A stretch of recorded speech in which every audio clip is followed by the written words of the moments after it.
Hello বন্ধুরা, আজকের ভিডিওতে আমরা জানবো যে আমাদের এনআইডি কার্ড দিয়ে কয়টি সিম রেজিস্ট্রেশন করা রয়েছে, অর্থাৎ আপনার এনআইডি দিয়ে আপনি কয়টি সিম তুলেছেন বা অন্যরা কেউ তুলেছে কিনা। তো এটা আপনার হাতে থাকা ফোনটি দিয়ে আপনারা সুন্দরভাবেই চেক করতে পারবেন। তো এর জন্য আপনারা ডায়াল অপশনে আসবেন, আসার পর এখানে ট্যাপ করবেন *1600 দেওয়ার পরে 1 দিয়ে হ্যাশ দিবেন। তো এখানে যে কোনো একটি সিম দিয়ে আপনারা ডায়াল করবেন। ডায়াল করার পর আপনাদের সামনে একটি অপশন চলে আসবে। তো এই অপশনটা আসার পর এখানে দেখতে পাচ্ছেন please your tray about 2-4 digit আপনার হচ্ছে এনআইডি কার্ডের নাম্বার, অর্থাৎ আপনার যে ভোটার আইডি কার্ডটা রয়েছে সেটার লাস্টের যে 4 ডিজিট রয়েছে।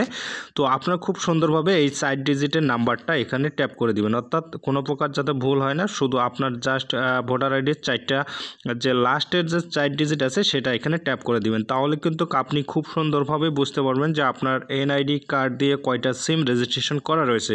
তো এখানে দেখতে পাচ্ছেন আমাদের এটা কনফার্ম করলাম। তো এখন একটা মেসেজ চলে আসবে। তো এখানে আপনারা জাস্ট ডায়াল করার সাথে সাথে দেখতে পাচ্ছেন আমাদের উপরের দিকে একটা মেসেজ চলে আসছে। তো এখান থেকে আমরা এখন দেখব যে আমাদের এই এনআইডি কার্ডে কয়টা সিম রেজিস্ট্রেশন করা রয়েছে।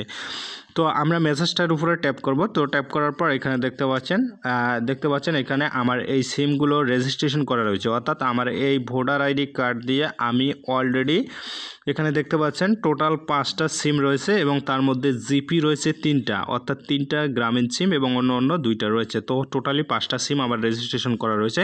তো এখন আপনার মূল কাজ হচ্ছে এখান থেকে আপনি কোন সিমটি ইউজ করছেন এবং কোন সিমটি ইউজ করছেন না। তো এটা আপনি এখান থেকে সুন্দরভাবেই দেখতে পারবেন।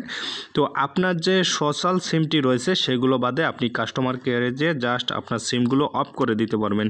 তা না হলে কিন্তু আপনি বড় ধরনের বিপদেও পড়তে পারেন, কারণ আপনার নামে রেজিস্ট্রেশন করা সিমটি অন্য কেউ ব্যবহার করছে। তো অবশ্যই আপনি যে সিমটি ব্যবহার করছেন সেটি বাদে বাকি সিমগুলো অবশ্যই কাস্টমার কেয়ারে যেয়ে বন্ধ করবেন। তো বন্ধুরা, আশা করি বুঝতে পারছেন। ভিডিওটি যদি ভালো লাগে অবশ্যই চ্যানেলটি সাবস্ক্রাইব করবেন, কারণ প্রতিনিয়ত আমাদের এই চ্যানেলটিতে প্রতিনিয়ত আপডেট ভিডিও দেওয়া হয়। তো ভিডিওটি ভালো লাগলে লাইক কমেন্ট শেয়ার করবেন, আর কোনো প্রকার বুঝতে সমস্যা হলে অবশ্যই কমেন্ট বক্সে জানিয়ে দেবেন।